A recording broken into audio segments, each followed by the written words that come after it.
I want to sing some type of like Taylor Swift song or something, you know. I got all the lyrics. Now we got Bad Blood, Ringside Renaissance. That don't work. You wanted the best. You got the best. The hottest podcast in the world. Ringside Renaissance. I don't know about you. I'm part of the Renaissance too. You are now listening to the Ringside Renaissance Wrestling Podcast.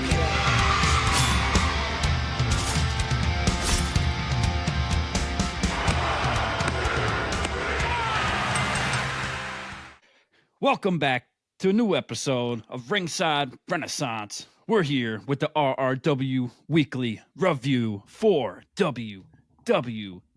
And of course, I'm here, joined by Pretty Deadly Jesse.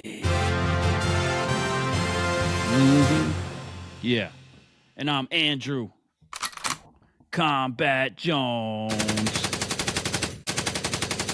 Yeah. Click, clap. All right. What's up? How you doing today, Jesse? Bringing Good morning. The fucking juice today. Yeah. Bringing you the wanted juice. the juice, you got the juice. Yes. Be careful what you wish for. Oh, yeah. Ringside Renaissance, baby. We're here talking WWE. Another crazy week. I say it every time, but it was. SmackDown, Raw, all types of stuff happening. We're getting ready to go for the Bash in Berlin, Germany. Yeah. 9. We got to get some Rammstein going. Yeah. Oh, that'd have been fucking great for an intro. Du hast mich, you rada. Bist du Don't get me started about that Family Values video, 1998, the stuff they was doing on stage. Yes. Can't do that today. It's a little bit different. If you know, you know. Look it up. They got to keep that over in Europe now. Yeah. Just a quick memorandum to Pat McAfee. He announced he's going to be taking some time off for college game day and the football season and stuff. And he's going to be missed on the Raw panel, commentary team. I really like Pat McAfee, but that dude's got so many fucking irons in the fire, man. Like how can you hate on that for him having to put something aside for a little bit? Yeah, absolutely. It's too bad. Sad to see him go for a while. They said he will be back in January, I think, for probably the Netflix crossover event that will be taking place. Can't wait for that. We got some glimpses of that on Raw too. A little bit. And he'll probably be back for the Rumble to come in for 38 seconds and jump right out again. Yep. Shout out to the IWC, everybody out there. A lot of drama out there. So we're keeping our hands clean of that. We got enough going on. We got to come up with a name for our fan base because we're starting to grow a little bit here to where guys, let us know in the comments if you got a name for the Ringside Renaissance fan base. Okay, we're about to hit that. Yeah, we got bracelets now. We got our fan base, right? Gonna have to have T-shirts and like hats soon or something. Ooh, spoiler alert. Ooh, yeah. The Renaissance meet and greets. Yeah, we're gonna do a meet and greet. Don't even get me fucking started, man. Oh man, yeah. That was a weird video we got yesterday, though. Yeah. Anybody saw on social media? I mean, we're starting to get worried. I mean, we started out, we got a VHS tape weeks ago, and it just kind of evolved to we keep getting a little bit of messages and hints sprinkled along our show, and if we disappear, just let everybody know that we documented this. Yeah, it's a little concerning, but stay tuned later in the show, and hopefully we don't have any interruptions or anything. Hopefully, yeah. Pray for us. Yeah. But SmackDown, baby, WWE SmackDown. Yeah. SmackDown started off we had we had Tiffany Stratton and Pretty Deadly in the ring to have a coronation ceremony for Nia Jax becoming the women's champion, and Right. it was with inflatable unicorns and a whole dance number. And Oh yeah, it was definitely a little glimpse of Pretty Deadly the musical, or on Broadway. Yeah, they came to play too. They had the whole head microphones on and yeah, ready they to sent it. Yeah, ready to dance. Yeah, they did not hold back. Pretty Yeah. Deadly was there. Yeah. Whether you like them or hate them, Yeah. they were in the moment for that one. And I think the crowd popped too. You've seen a lot of people in the front rows dancing and stuff when the dance number came on. Yeah. Yeah. It was something special for sure. Definitely treat by the Tasty Treats. Yeah. They have something there for sure. They need to capitalize on it. Yeah. This was kind of, I think, starting to plant the seeds for Nia Jax and Tiffany Stratton to have a falling out. Tiffany wanted all the pink decorations, and Nia didn't like that. And she saw the unicorns, and she's like, I don't want decorations if I can't eat them. And maybe I was just thinking she was going to say that. Yeah, maybe. I mean, I don't know. Yeah, it is what it is. This Nia Jax seemed to be falling a little flat right now. I know she's got her fans out there and her fanatics too, of course. So all due respect, but who knows if it's going to be Tiffy time here soon. Yeah. Pretty Deadly sang their number Ode to the Queen, and that was my favorite part of SmackDown. I think I'm just playing. But then we had Michin interrupt, and she brought the damn kendo stick and oh yeah, she cleaned house. And they're really putting Michin in like the women's picture on SmackDown. Like she's been really a pivotal part of it for weeks now, you know? Yeah. Once Michin cleared house, you know, they're kind of setting up, I think, like a Michin Nia Jax kind of her first contender, I guess, which I'm here for it. I'm not here for the Nia Jax part, but I like Michin, you know? Yeah, I wonder if that's what we're going to get for Bash in Berlin. Maybe. I could see that, I guess. They haven't really said. Yeah, they haven't really said yet. And then we're going to have the mixed tag on the other side. So we're not getting a woman's title shot for that, which is a little disappointing, I guess. But yeah, I don't know. I'm just, you know, the whole Nia Jax thing, like I get it, but I don't get it. So I'm glad you do. Yeah, they got to do what they got to do, you know. Like you said, the bright spot of it was Pretty Deadly, of course. And at least they're on TV. They might be getting their ass kicked still, but they've been on TV consistently now, pretty much since they have come back. So, pause. Yeah. Yeah. Yeah. You know, so we'll see how it goes. I think Pretty Deadly's got something what we've talked about before, but everything's so oversaturated. But yeah, like I said, they're planting the seeds for Nia Jax and Tiffany Stratton having a falling out, and the way they're like delivering it, I think it's just kind of missing the mark. It's like anybody can see it, and Frank could see it coming. So, oh shit! Do you think they're gonna put Pretty Deadly in with them now and keep that somewhat together? I sure hope not. Yeah. What if they team her up with like just Tiffy time? Keep that like a little stable or something. They are Pretty Deadly. Yeah, it would keep them on TV, so that would be pretty. I would be okay with that. So, next up we had Mello against Andrade. And, Carmelo Hayes and Andrade have had this feud brewing for a long time, and kind of having their back and forths. And I thought this was a pretty solid match. I thought it was good. Carmelo continues to impress. Andrade, we know what he's going to bring to the table every time. Mello was good too, because like pre-match, he was backstage, right? And it was Jade and Bianca he was kind of talking to, and they kind of brushed him off, like, "Oh yeah, we seen you lost or whatever." And he's like, "Well, at least you watch my match though." Kind of, yeah. He's got the juice. Yeah, he's got Another cool walkout. Yeah, Melo's killing it right now. Melo's good, man. Yeah. Yeah. Melo don't miss. Yeah. I think that's another NXT call-up that's really long-term going to hit. Yeah. And like I said, we know what Andrade is going to bring to the table. That spinning back elbow Andrade does just looks fucking ruthless, man. It's Yeah. like every time I see it, I'm like, oh, man, he just knocked the dude out. But, yeah, you said it last week, too. And Andrade, like, he seems like he's rejuvenated now, too. Like, he's in a much better place, like, in the ring everywhere. Like he's really bringing it this time. And he's got more moveset this time than he did the last time, his last stint in WWE, for sure. Yeah. Yeah. I think they're kind of letting him run with it a little bit. Right. Of course, Andrade did beat Melo their last 2 times facing each other. So Right. Carmelo had to get a win here.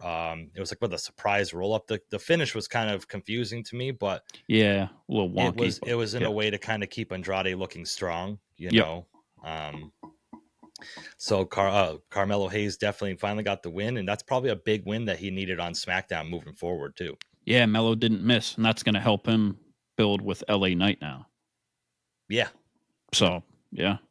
Good shit. After Santos Escobar, there's your next challenger right there. Yeah. Then we had Blair Davenport against Naomi. This was a solid women's match. I'm a Blair Davenport fan. I really like her. Yeah. Naomi, she's gonna throw that thing around, and I know Kombat Jones is a big fan of that. And yeah, she's good. They good. They put on a good match. I like Blair Davenport too. I think I like what she's bringing too. And Naomi, you can't hate on that. You got to feel the glow. You know. So hey. It was solid. Like I said, nothing of note. I think they're going Blair Davenport's with Alba Fire and Isla Dawn. Right. And then they're keeping that. Yeah. Right. And then Naomi's been teased with not teased, but with Jade Cargill and Bianca Belair. And I think if I'm not mistaken, they said that Jade and Bianca have a tag title match against Alba Fire and Isla Dawn this Friday. Oh, okay. I think they said that was kind of teased. So yeah, because it kind of led into what happened with Monday Night Raw too, with the tag title match at the end. Yeah. So yeah. I think after that they had said that there was going to be a tag title match, or I saw it on social media or something. So see what they do with Bash in Berlin too, with all that. Yeah, I think it'll probably be like a 6-woman match. Yeah, Naomi and Blair Davenport. I don't know. We'll see what happens. Boy, oh boy, we're already there. Kevin Owens faced Grayson Waller. This was kind of funny because Austin Theory and Grayson Waller were backstage before the match, and they were like talking shit about Kevin Owens, and Kevin Owens just like walked up behind them and was like listening in on the shit. And, yeah, I like babyface Kevin Owens. It's fun. You know, yeah, me too. Yeah, different. I appreciate it. It's good. Yeah. It's good. KO knows just what to do, and mess up those assholes for sure. Pause. Yeah. Yeah, Grayson Waller and Austin Theory. You know, it is what it is. They're still doing their thing. They teased like that they were going to turn on each other, kind of, or something was going to happen, and. Ever since Austin Theory got that win against John Cena at WrestleMania, shit just ain't been the same. I don't care if they had those tag titles or not, man. Like, yeah, I don't know. I like you said, I think the Grayson Waller and Austin Theory are going to split up and kind of feud, but sometimes when you slow burn shit too much, it kind of just fizzles out. And does anybody even really care? Like. Same thing with a slow burn on Raw. There's something going on that it's like, okay, I don't think anybody really just even cares anymore. So right. And that's kind of how I feel about Austin Theory and Grayson Waller. Like when Theory finally turns and becomes a babyface, what's going to become of that? There isn't going to be. I don't think there's going to be anything much that comes of it because nobody really cares. I don't feel like anybody's really invested. You know. So. Yeah, not enough. They can kind of kick that one in the second and third gear and get it rolling. Yeah. So, there was the post-match. Austin Theory came in, beat up Kevin Owens. Cody Rhodes came out for the save, and Kevin Owens grabbed the title belt and gave it to Cody and gave it a little. Right. Yeah. Take care of that for a little bit. Yeah. Well, before I come take that from you at Bash in Berlin. he rubbed it down and patted it twice, and not happening. And in no world does Austin Theory or Grayson Waller have any chance against even just Cody Rhodes on their own. Like, come on, come on, you're going down the crossroads. Yeah. And we had Solo Sikoa and Tama Tonga. Tonga Loa's been taken out now, and Tama Tonga and Solo Sikoa backstage multiple times throughout the night. And Solo was like, was it called the Ubafala? Is that what? Yes. Yeah. Okay. Ubafala. Yeah, something like that. So yeah. he was basically saying if Roman wants it, he's got to come get it from him. And yeah.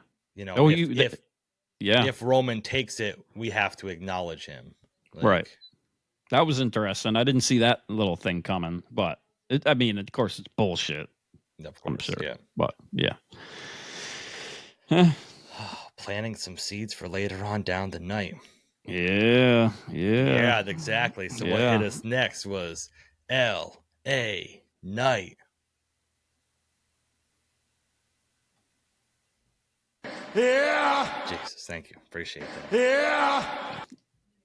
Yeah. You left me hanging like a $5 hooky or a Muskogee on a Saturday night on payday I'm weekend. trying. I'm doing my best. But yeah, L.A. Knight was just killing it yet again. And he said, You're trash with some flash, but I'm still gonna put you on your ass. Yeah. Like, oh my god. Yeah, he brings a fire every time, man. Every time, man. I love it. Love it. He's so good. And he doesn't even have to go out to the ring. He just stands at the entranceway and just talks some shit, and the crowd is just eating it right up every single week. Yep. So it's gonna be him against Santos Escobar. I think is that next week on or this coming SmackDown? I don't think it's Bash in Berlin. I don't believe. Yeah, I think so. Yeah, should be. Yeah, SmackDown, baby. I'm looking forward to that. He'll just by defending the U.S. title on SmackDown, he'll have defended it more than Logan Paul did on SmackDown like the whole year. So That's true.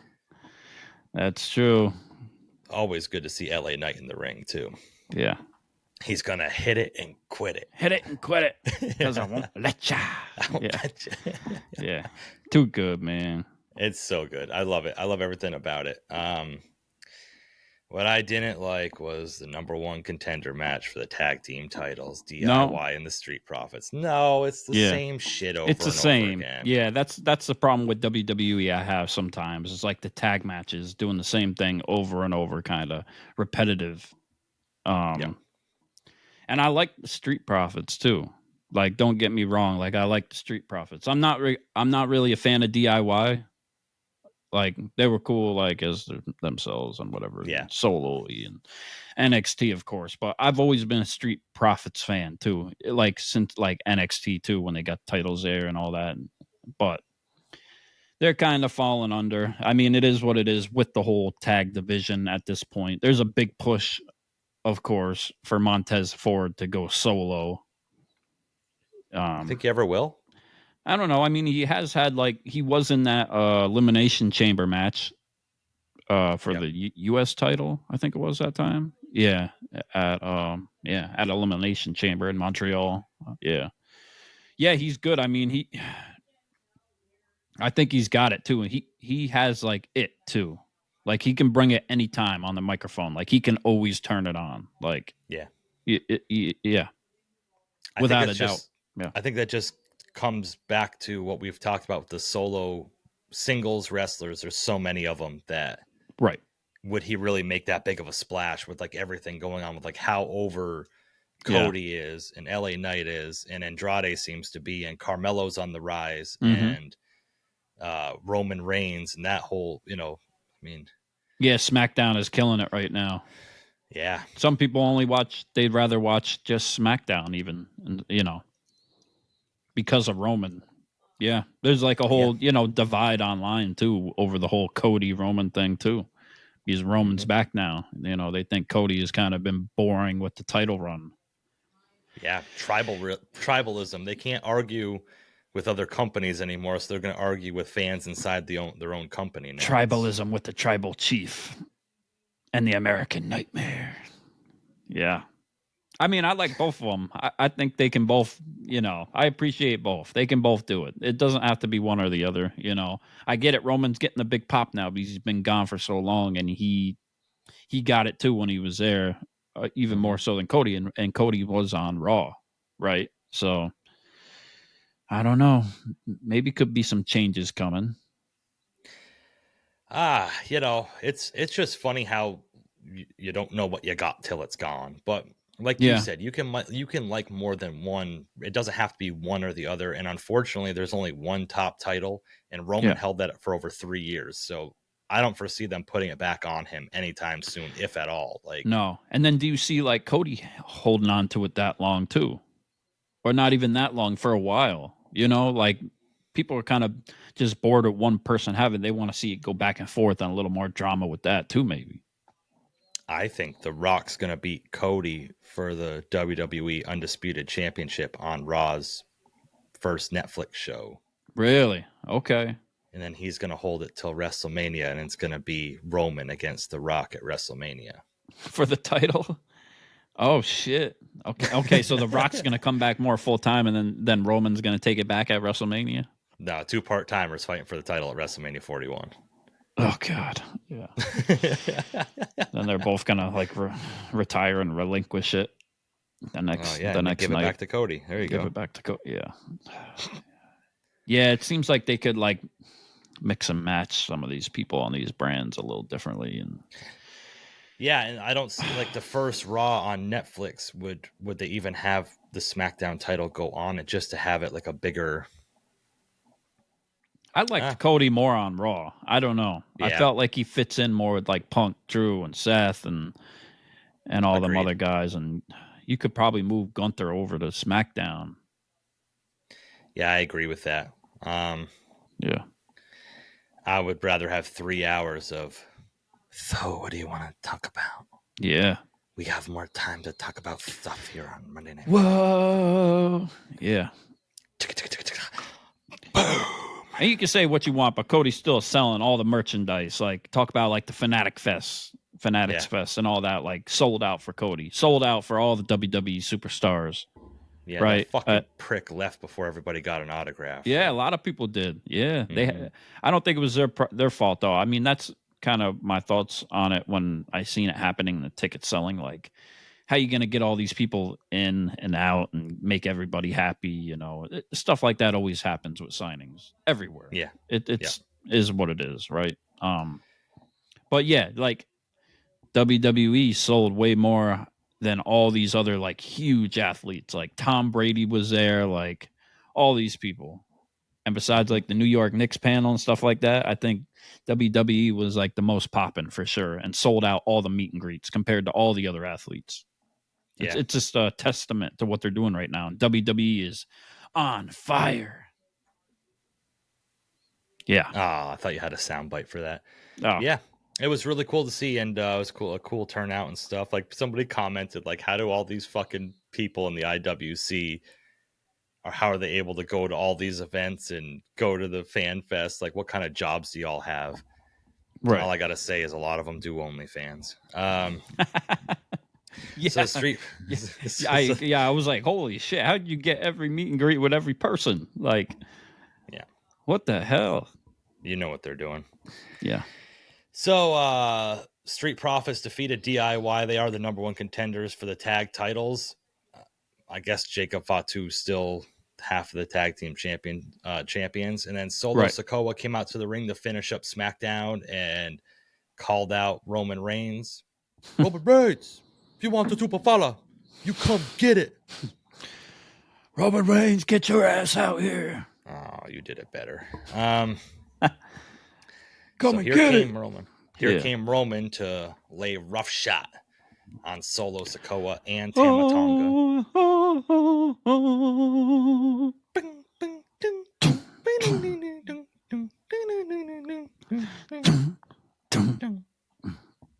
Yeah. Fucking looks so good. Okay, so if they couldn't beat him with 3 guys last week, they're going to do it with 2 guys this week. Yeah. And Roman Reigns destroys them all, goes over, grabs the necklace. This is where I thought they fucked up. Yeah. I don't think he should have put it on. Yeah, I think he should have waited too. I think he should have gotten it halfway on and then got attacked by Jacob Fatu. That's what I figured was going to happen too. Me too. Yeah.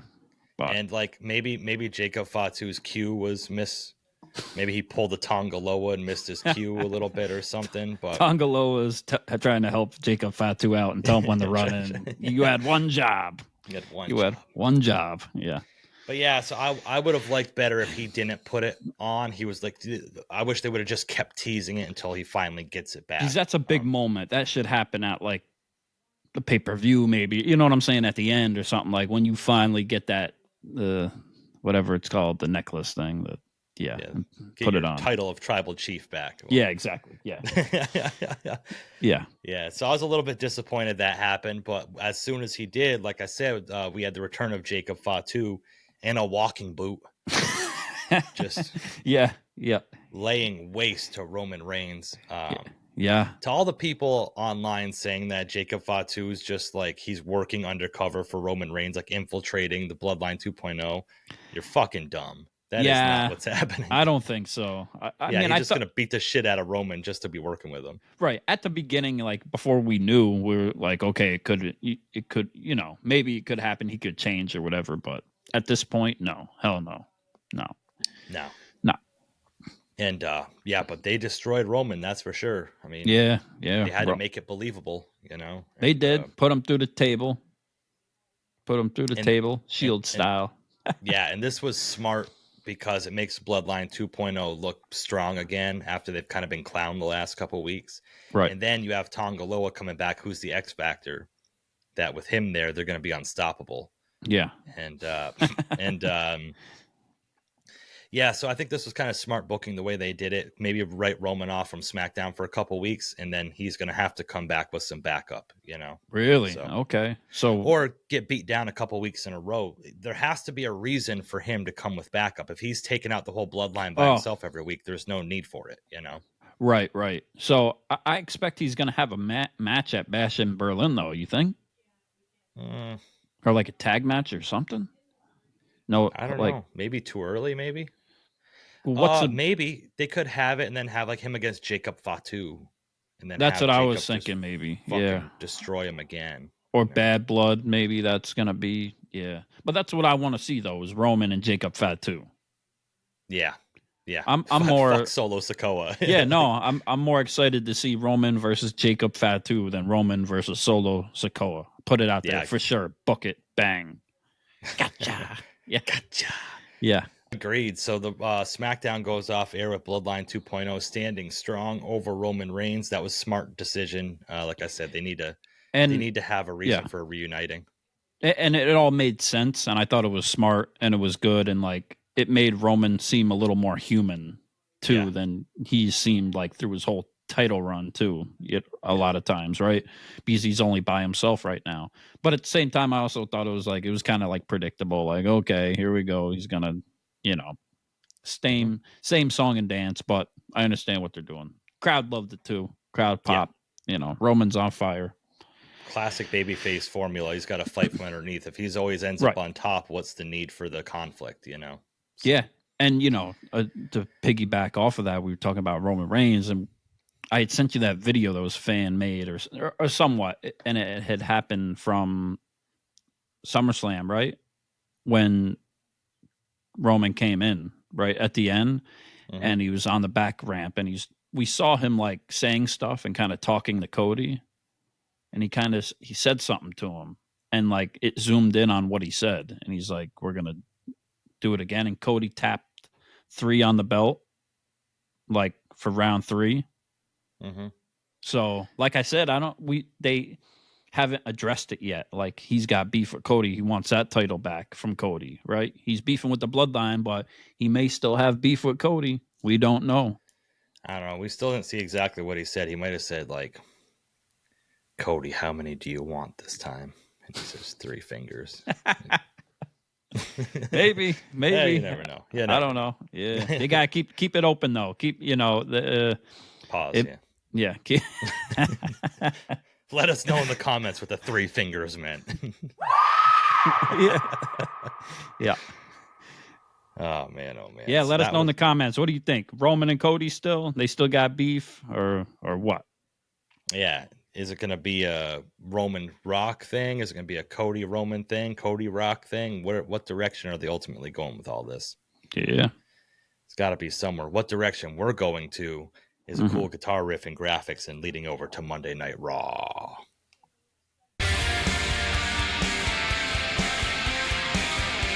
This is Monday Night Raw. Welcome to Raw.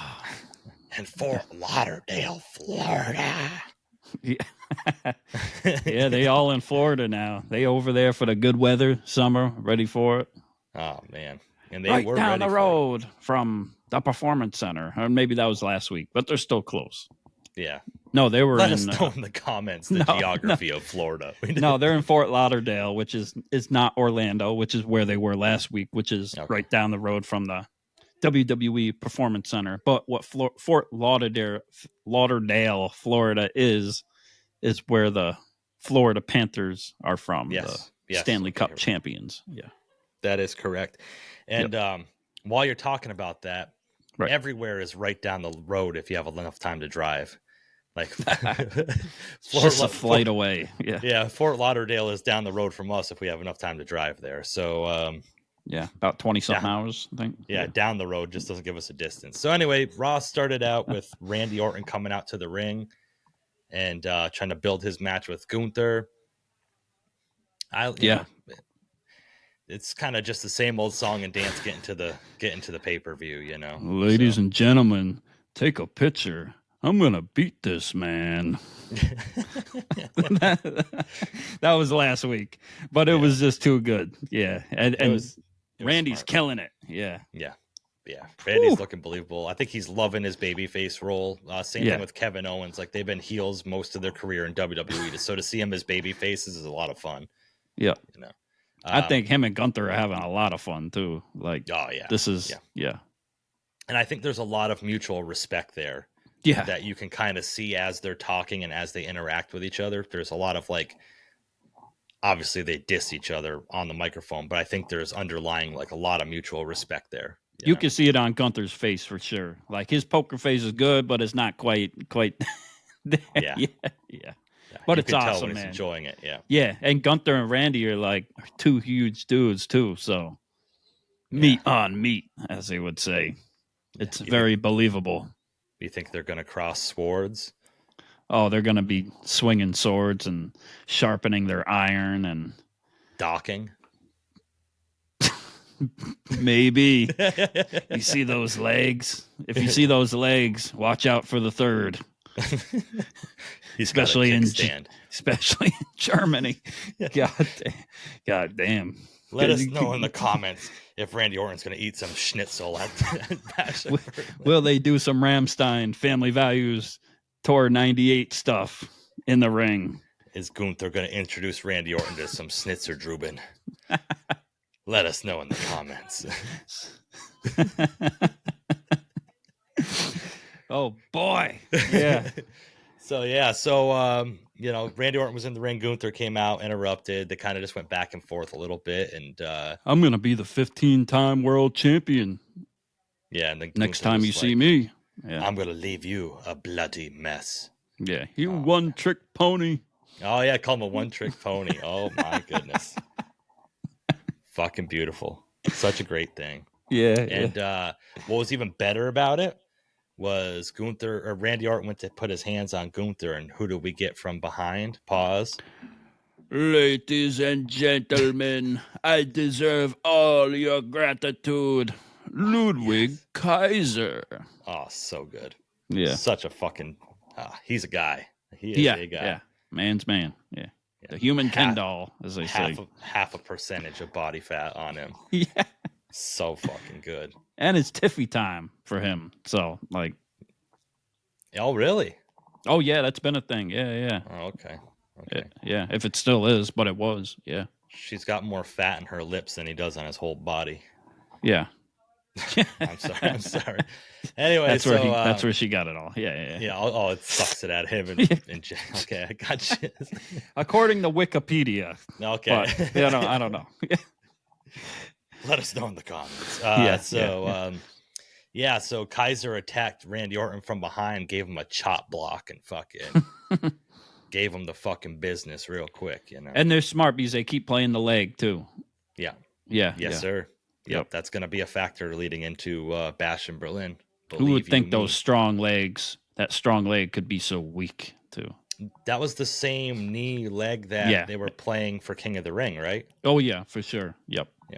So very smart, very evil. So very nice. They after that they had set up that Randy Orton and Ludwig Kaiser were going to be in the main event on Raw 1-on-1, which I was fucking jacked for. Yeah, that's fire. I had to stick my dong in cold water after I heard that announcement because I was fucking Yeah, that's great, man. Great. Thank you, appreciate that. So next we had Sheamus against Pete Dunne. Yeah. The match was okay. I don't like the feud. It was okay. I don't like the feud. I'm kind of over with Pete Dunne somewhat, and he's just back and forth between NXT. But at least he's not the other dude anymore. At least he's back to being Pete Dunne, and he's not whatever the guy in the hat was following around Sheamus with the other guy. He had a different name for a while. Brutus, or was it? He was kind of silent, and he was just like overly, bad news, aggressive. Bradley. What's it? I don't freaking let us know in the comments. But yeah, he was like a little chihuahua. Yeah. But I did like the part of the match though when he stuck Sheamus's hand inside the turnbuckle. I thought that was cool because Pete Dunne is Pete Dunne is notorious for messing up people's hands and fingers. And and all that. So yeah, that was cool. And then it was reversed into the bro kick, which he really caught him with the bro kick this time. I'll give him that. Like they got good chemistry, you know. Yeah. Well, because I think they get along off camera, and that resonates, you know. And he definitely sold that bro kick really well. And Fort Lauderdale, are you ready for a banger? Banger after banger after banger. Yeah. So I don't really understand this feud. Obviously, Sheamus went over. Maybe it's just he didn't have much to do, so Pete Dunne wanted to come do the job for him to kind of make him look strong. I don't really know, but apparently this looks like it's over for now. Yeah.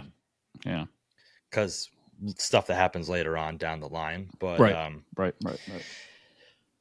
What's not over is we had Maxine Dupree against Ivy Nile. And Maxine Dupree. I like Maxine Dupree, man. She's good. She's killing it too. Yeah. And like it's like Maxine with 3 X's in her name. Yeah. That's what they should do, you know, just like the movie too. Like I really like we've been saying this for a while now. There's nothing overly special about her presentation or her in-ring work or something. There's just something about her that No. She went off for the beginning of that match. Yeah. She fucking went off, man. She was going crazy. Sure. She was bringing the juice. Yeah, that's shout for out. Sure. Yeah, shout out to Maxine Dupree. Yeah. But I'm saying leading up to this, there really hasn't been anything X factor. Like she's not, you know, like the crowd. She's over with the crowd, but it's not like a thunderous roar when she comes out or anything. We've been big fans over here at Ringside Renaissance, but they can build that though. They might. Yeah, she's coming out of her shell in a big way, I think, you know. And Ivy Niles going into it like we had American Made backstage talking about the Wyatts and all that. And I don't want to say the name too loud because you never know what's going to happen. But they got their whole freaking gimmick, their whole freaking handshake, and they're saying now and their whole hand thing. And they got Ivy Niles now, and I'm not sure if she knows what she signed up for, but she's dominant as fuck too. Like you don't want to run into her in a back alley. Yeah, she looks like a little fucking pit bull. That's what she is. Yeah, that's like her thing. Yeah, exactly. Yeah. And you know, I'm kind of behind American Made with this, standing up to that fucking bullshit faction, the Wyatt 6. Oh yeah, the freaks that they call them. Yeah, their puppet show, you know. Discount Spirit Halloween. Yeah. Cinema. Aura. They got a lot of aura. Yeah. If you want to try to come fuck with us, Wyatt Six, we're ready for you. Yeah, fuck. That's all I gotta say. Yeah, exactly. Yeah. I don't. You hear something, bro? I don't know what the hell was that. What the hell is that? The fuck?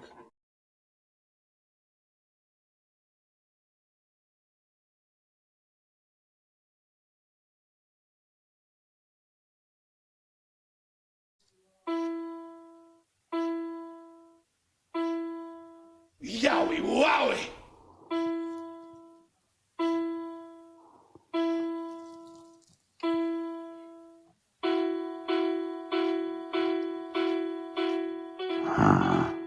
Let me in.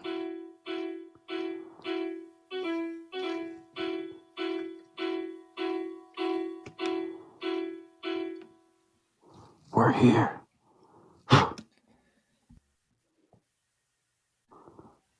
We are the Wyatt Six. Technically 7 after the 2 of us have been added.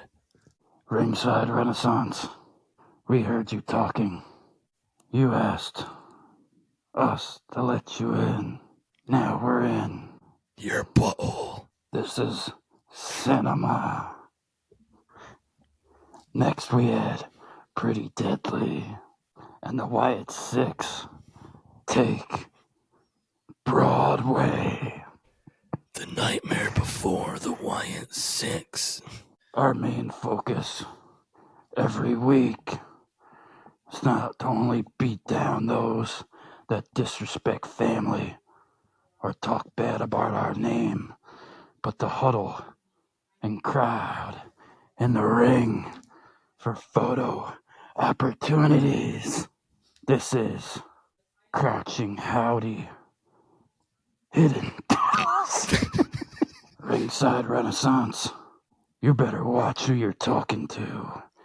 Cry me a river.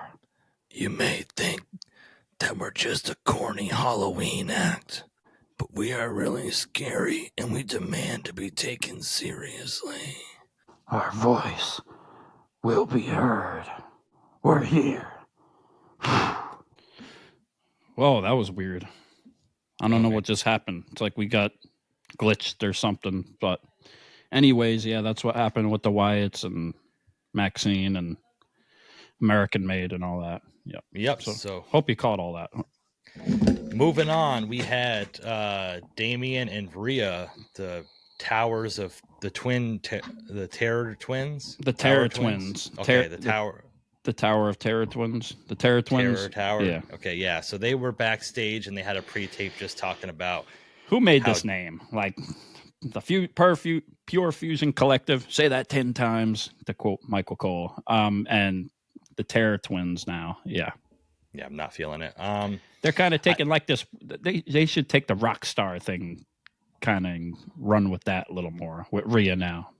Yeah. I liked how the weird lights were hanging, like during it. Like, where did they find a room where all these random weird lights were hanging? Like, right. That's a crazy arena. Yeah. Yep. Then we had CM Punk come down to the ring, and boy, didn't we call this one. You would think we write for WWE the way that we just... I know. Yep. Our predictions are always right. Yeah, very vaguely, but they're always right. Yeah. Anybody can win. Yeah, he had the strap around his neck, of course, when we seen him walking out. And we're like, oh, okay, here we go. We know. And I was wondering if it was going to be like a real strap match where you, like you explained, that you touch all sides, every turnbuckle, the four, right, to win, or if they would just kind of have it around them and have to fight and still be a pin match. But they're going old school with it, like the old, and whatever. So that's cool. Very cool. Yeah. And this is a strap match. Some people I saw complaining about it not being a pinfall or submission, but that's a collar match. That's different than a strap match. Yes, the strap match true. is the four corners. Yep. Let's get our wrestling lore correct here. But I think this is smart. I think this, after getting belted last week, I think this is a smart. Oh, yeah, I agree. But what was Cody versus Brody Lee? They had somewhat of a strap match tied to them, but it was pinfall, right? Or was that I thought that was a dog collar match. Was that a dog collar match too?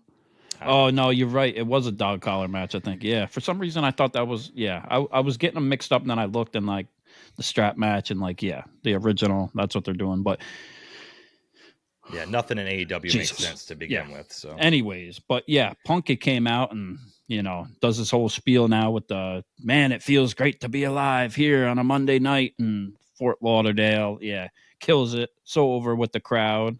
Awesome. Paid some respect to the Florida Panthers. Yeah. Doing the baby face thing. Like he really knows what to do. Yeah. Yeah, I saw people online complaining about how this isn't the CM Punk that they like. They like, like the anti-authority, anti-establishment CM Punk, not like the pandering babyface CM Punk. But like, dude, he's fucking 45, 50 years old now. Like, yeah, come on. Everybody changes, and like I'm sure he'll get back to some type of resemblance of that maybe at some point. But even if he doesn't, like it doesn't matter. Like look at AEW and his whole run in AEW and how he was there. It wasn't the same either, right? And I'm sure there's going to be some people that talk shit and hate too about this promo, talking about going back to the MJF dog collar match because he like used the word tethered and stuff. But I enjoyed that. I like that he took small little pieces of that and kind of brought it over. And he didn't say the same things either. Yeah. Yeah. And little things that he said, like, apparently you like staying tied to me by keeping my bracelet. Well, now you're really going to be tied to me. And, yeah, it was good. I'm going to be the one tied to you or something like that. Like, yeah. He's got these little nuances when he explains a match or builds a match that I think that today's wrestling fans, not all of them, but some of today's wrestling fans don't have the attention span or like the attention to detail is what I should say. And the generation there's a generation gap with it. It's just misunderstood too. Probably with the wrestlers too, a lot from what you see too. The little things that they put in there, really mean a lot. Built perfectly. I think this is really great. And so it was so great. So he told Drew he's gonna whip him like a bitch too. Yeah. Which I don't know if he was supposed to say that one. He kind of threw that one out there. Who knows? But if anybody can get away with it, it's him. Yeah. So he said, he's like, we don't even have to have this match. Just trade my bracelet for yours. And Drew took it halfway off. Yeah. And then no. And I'm not going to put anybody down for fandom and stuff like that. But this whole thing with bracelets and like CM Punk took out like a pocket full of bracelets. And he talked about Taylor Swift. Oh, he said, I'm Taylor Swift for guys. Yeah. That was really good. But oh man, we all know where the original bracelet came from. The OG bracelet. Shout out Victoria. Like, shout out. Yeah, she'll always be the OG for us. So y'all can make bracelets and that's cool. But they didn't come from. Yeah, we're breathing rare air with these bracelets. Yeah. We already know what time it is. Oh yeah. So this is gonna be a strap match at Bash in Berlin. That's gonna be a pretty interesting match for them to have. Yeah. And Punk is obsessed with the bracelet too. Like he was ready to give up the strap too. Yeah. And like, so here, I'll give this to you and we can fight right now. Just give me my bracelet. Like, so I'll let you beat the shit out of me. Just give me that bracelet. Yep. That's basically what he was saying there. And people are like, oh, why does this bracelet mean so much to him? It's the principle. It doesn't matter why it means so much to him. It's the fact that it does mean that much to him. Right. So, and it has to do with his wife and his dog, which is, practically his kid. So, it's right there. It's simple. Yeah. So I'm looking forward to that. And then we had fuck yeah. So good. 6-man tag, New Day and Odyssey Jones against the Final Testament. And before they came out back in the locker room, they had planted some more seeds with the turn with Kofi and Xavier Woods and Odyssey Jones. And Kofi had to talk to Xavier Woods and be like, chill out. Like, we were there once at one time. We're not trying to replace Big E, blah, blah, blah, blah, blah. Xavier Woods, I don't know. I expected something to happen more with the match, with a turn or something, but nothing happened. Yeah, it's the same thing where I talked about with Austin Theory and Grayson Waller. Yeah. Like, this is such a mid-card whatever thing that I just do not care about it anymore at all. So, Yeah, like Do you think, regardless of who turned or whatever, it wouldn't. They're gonna save it for something bigger, I guess. So I get that. Do you think that like they're gonna tease Xavier Woods leaving just to have kind of like Big E come out and keep them all together and be kind of like a manager piece? That'd be cool. They could do that. Yeah, it seems like Xavier is the one that's going to turn. They could have Kofi actually end up turning, or they could have Odyssey Jones. Like he's really part of Karrion Kross's group in the end, and he kind of infiltrated them. And who knows? They could do a lot with it, right? But they're teasing it that it's Xavier Woods, of course. But yeah. Whatever they do with it, I hope they do it quick because I'm just not feeling it. Right. They got that Teenage Mutant Ninja Turtle gear on, and they have those figures out now. The Roman Reigns Shredder one. If anybody has one, send it to me. I'll take it. Yeah. I think they got them at sale at your local Target. They're all sold out. Yeah. So then we had so the New Day and Odyssey Jones defeated Final Testament. Like I said, it's just nothing I was kind of feeling. Right. Yeah. Then we had a no DQ match between Bronson Reed and The Miz, and The Miz showed some fire here before the match. I thought they were teasing for a while Miz turning heel again for the last few weeks, but this little talk that he had with Adam Pearce beforehand was very, very interesting to me because he was like, I don't know if you know this, but I don't have very many friends in the locker room, and R-Truth is a true friend of mine. So when he got beat down, I got to stand up for him. And like, yeah, Miz showing some fucking gusto. Yeah. I liked it. I really did.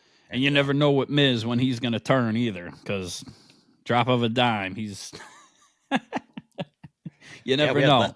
We had "Let's Go Miz" chants in the crowd during this match. That was really cool. They were like willing him back in the match, like clapping for him and getting him back on his feet. And this was a pretty hard hitting no DQ match too. He took his lumps in this one, that's for sure. Yeah, so. Bronson Reed, man, they're really building him up too, for sure. And Miz is out there taking it. Pause. With that big man, Bronson Reed, and that tsunami. Yeah, he lays it in for sure. I mean, he completely demolished that solid steel trash can they had in the ring, and it didn't do much help. The Miz, no. I don't think that singlet does much help Bronson Reed either, because that fucking thing looks like it's screaming. But I just need an update on R-Truth because he took like 100 tsunamis. So. Well, it's the same thing with Seth Rollins. And he was bleeding out the mouth. Yeah, you take 348 tsunamis. It's just bad news. Now, is this going to lead to a R-Truth, Miz, and Seth Rollins faction? Oh, baby, yeah. Take on the tsunami. What would you call that? The awesome freaking truth. Put that on a T-shirt. Book it. Trips. The awesome freaking truth. Yeah. It's better than the Pure Fusion Collective. So yeah, Bronson Reed won this match. Miz showed some heart and some grit, some jam, but trying to do the right thing. Yep. At the end of the day, Bronson Reed had to get this win. He did get the win, and on to the next one. So Judgment Day.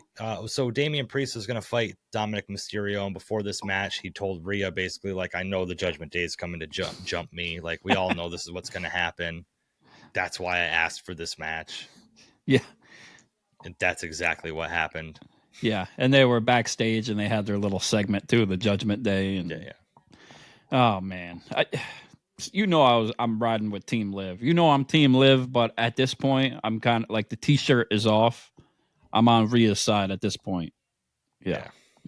And I don't know. Like, and Liv isn't even like wasn't out there with the title either for the whole time. Like, there's not much going on with the title, and then so they're building up the mixed tag match at Bash in Berlin, right? And it's just like I'm not like a huge fan of these mixed tag matches either. I don't know. Yeah. I think it took all 4 of the Judgment Day members to put Damian Priest down, and it's like, okay. So it's hard to find some like believability in all of this. It's kind of just missing the mark for me. I think I wanted to say it last week and I forgot to say it, but I wanted to say it this week. Yeah.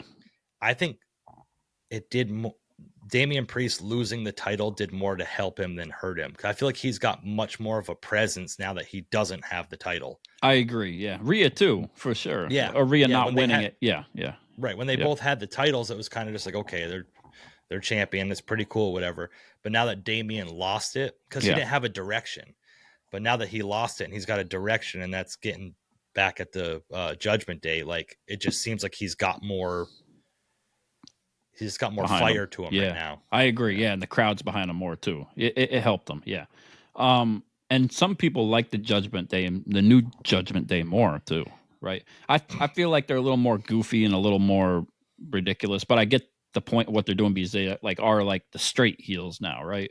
From before where they're kind of like they were, but they weren't. But now it's more defined, right? But it's harder to take them serious now, also, because it's harder to take anything serious with JD McDonough in it, kind of in that type of way. And Carlito, because they already teased like their comedy parts, right? Yeah, they already kind of let that out the bag, and now they're trying to put it back in. So pause. So I don't know. Yeah, and Liv too. I feel like it's not helping her. What happened this week didn't help her.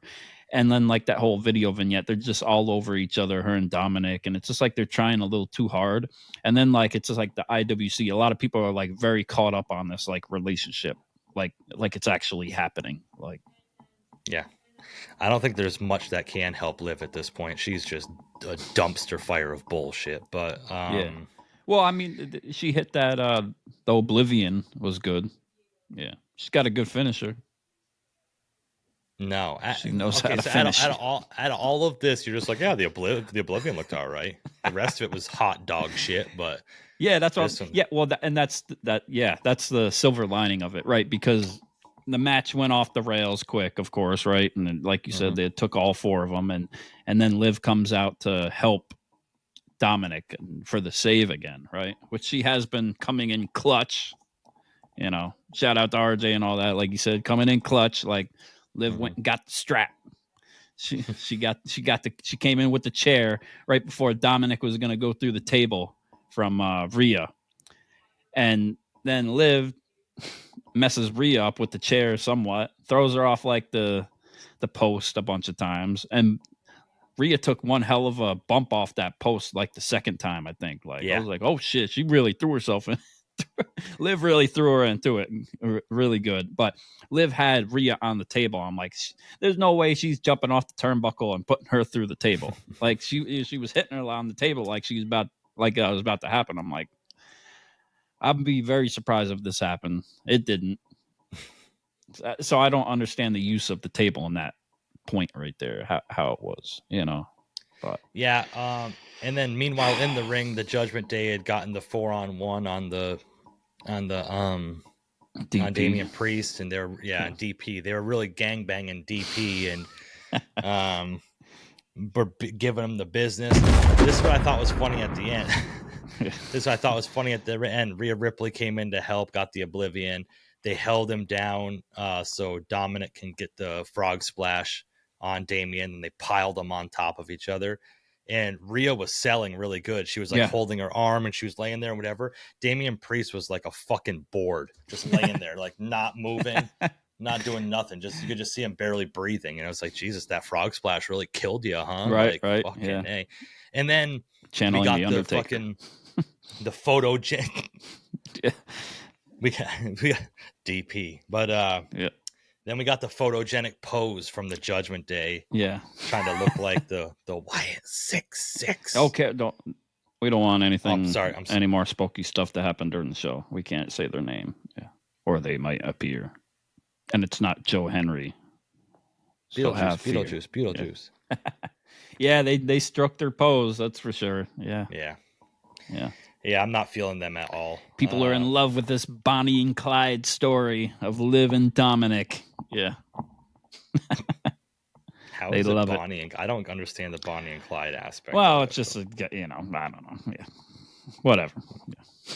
Whatever. You're not supposed to understand. You don't understand stuff. You just don't get it. You just don't seem to get it. You don't understand it. People just hate just to hate. It's cinema. It's like the bridges of Madison County. I love when people accuse us of hating just to hate. Well, maybe you like just to like. Yeah. You know what I mean? Like, oh, I like something just, I'm not going to get down this fucking road today, but. They like the relationship more than the wrestling. I don't know. Yeah, and other aspects too. Like, just because we don't like something, it's not because we just want to hate it. It's because logically it doesn't make fucking sense and it's stupid.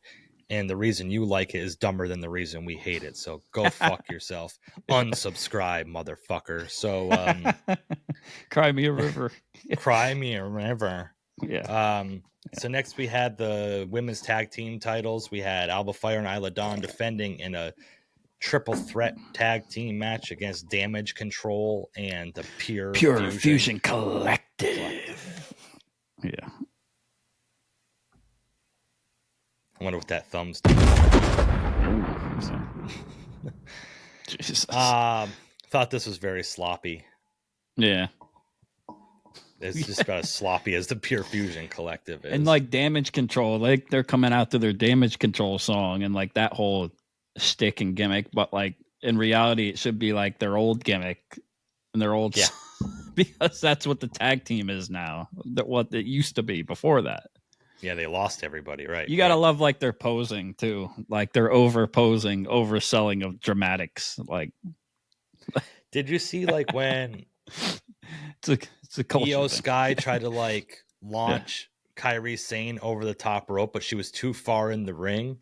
So she like landed on the rope and like had to like flip herself over it on top of the people on the outside. And everybody's like, oh, that's a very innovative move. It's like, nah, that is a botch. That was not supposed to happen. That was supposed to happen. Yeah. But yeah, you know, I mean, Alba Fire and Isla Dawn just keep proving more and more to me. I like Zoe Stark and Shayna Baszler, but yeah, Alba Fire and Isla Dawn were the best looking team in this match. I think they looked great. Yeah, I agree. Yeah, I was good. On board with They're them. good. Yeah.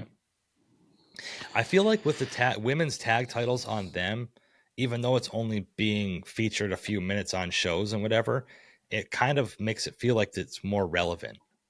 Right. Like and they get a decent pop from the audience too. Yeah. It seems like they get a good reaction. Yeah.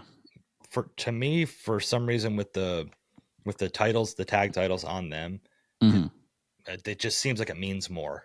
Yeah, they seem relevant. They kind of makes it seem real. They have aura. They have an aura, yeah. They kind of came out of nowhere too a little while ago. I mean, of course they were in NXT and all that, but they took no time as soon as they got here. Kicking ass, taking names. Yeah. That's right. Alba Fire, Isla Dawn. Fire and Dawn, not Fire and Ice. Taking ass and kicking names. Yeah.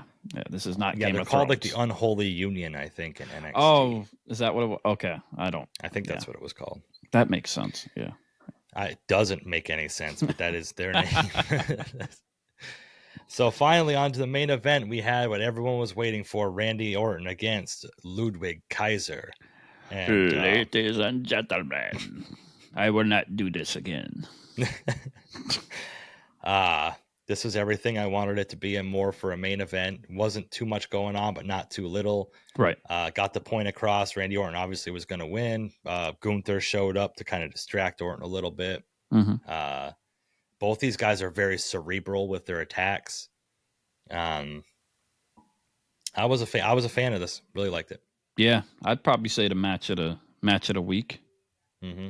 Yeah, dream match. Yeah, yeah. Well, they were so good. They just played into each other, and then Randy's playing into the leg, of course, still, and Kaiser just keeps coming into his own even more every week with every match and getting his own identity out. Like you said, very cerebral. And Randy Orton's just freaking great, on fire, like we said. So yeah, and like we had mentioned a few weeks before, Kaiser is almost like a young Randy Orton. Yeah, like the way he looks, the way he kind of just carries himself in the ring. I dove into the scuttlebutt of the behind the scenes wrestling world a little bit. Ooh. You'd be proud of me. Wow. But I read that Undertaker is really taking a liking to Kaiser.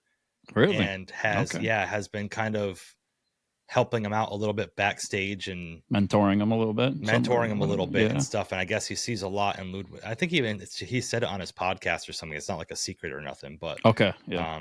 I think I saw something about that actually. Yeah. Yeah. That's he's cool. really taken a liking to Kaiser, and I guess he's kind of just sort of taking him under his wing and stuff. And that's really, really cool to see.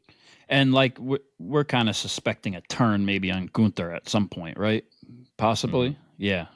Who knows? You never know. But like with the promos and with like Gunther there, and then like their promos from earlier in the night with them together, like Kaiser definitely seems like a little more like himself, like not standing behind Gunther as much, right? Yeah. That's kind of what you've been kind of talking about and kind of maybe teasing a little bit. I think there's a lot more to that than a lot of people give it credit, to be honest with you. Yeah. That work is paying off, though. Shout out to The Undertaker, the dead man. That's what's up. Yeah. Very cool. Yeah, Kaiser killing it, man. Can't wait to see what they do. Yeah, and then ultimately Randy Orton hits Kaiser with the RKO. Yeah, Gunther was ringside. Yeah, kind of. Yeah, and so he does that, and then 1, 2, 3, and then Gunther comes in the ring to confront RKO Randy Orton. Yeah. Yep. And they're about to lock up and the show goes off the air. Yeah. Yeah, I don't know. Yeah. But the match ended how it was supposed to for the build, you know. Kaiser could have went over, but it really didn't need to happen. Makes Randy Orton look more dominant going into the match against Gunther anyways. Like, he could have interfered and had Kaiser win, but what difference? I don't know. Yeah. What does it matter? No, I think it meant more for Randy Orton to win this. Yeah. I think it kind of just keep having Kaiser kind of be like the whipping boy for Gunther, and that can set up a turn later on, you know. So yeah. Just building that resentment even more and more. Who will be the good and who will be the bad when it turns? Yeah, that I don't know. That's kind of yeah. And will it be at Bash in Berlin? Ooh. Who knows? Do you think that'd be too soon? I don't know. Or what is the match? Is it going to be Kaiser and Sheamus? Or something Not like at that? Bash in Berlin, I don't think. No, or something like that. Because it's like, they kind of had those guys. They've already had their time, though, too. I don't know. Oh, and what we didn't bring up, too, was what Bronson Reed was with Braun Strowman. Oh, yeah. I forgot about that. Yep. They're going to feed Braun Strowman to Bronson Reed now. Braun Strowman's going to take 100 tsunamis. Oh my God, he's going to take 100 of them. You know what's funny is that they could be potentially setting up another ring botch where the ring breaks. Ooh, that would be interesting. Yeah. They'd have to set it up as like a main event. But you know what's funny is people were like talking the other day about how, you don't see Bronson Reed since since that faction came back. Right. And respectfully. So he must be a part of it. And then like a day after I read that, he just comes back on TV. So. And he's not. Yeah, not yet at least. Yeah. Yeah. He doesn't need to be part of it. No. Nobody needs to be a part of that dog shit. So yeah. Whatever. Looking forward to everything. Next week we have Chad Gable against Uncle Howdy. Oh, okay. Yeah. It's not Bo Dallas because so they go by Eric Rowan, Joe Gacy, Dexter Loomis, Nikki Cross, and Uncle Howdy. Like, why do they all use their actual names? And then it's not Abby the Witch. Yeah. No, they're referring to her as. Oh man. Yeah. We already said this. Yeah. Make it make sense. I don't know. And I know we already said it earlier, if everybody caught it, but it looked like Uncle Howdy had like a new mask again or something. Yeah, new hair. Yeah. I don't know, but I'm really looking forward to Bash in Berlin. I can't freaking wait. I can't wait to see what's going to happen on SmackDown too, with what they're building up with the Bloodline of what that is going to be, and then the repercussions of what that is going to lead to in with Bad Blood. Yeah. Right. Yeah. With like Roman and with the Bloodline and what they're going to do, and then with Cody too, and like everything, and then Drew and Punk, like.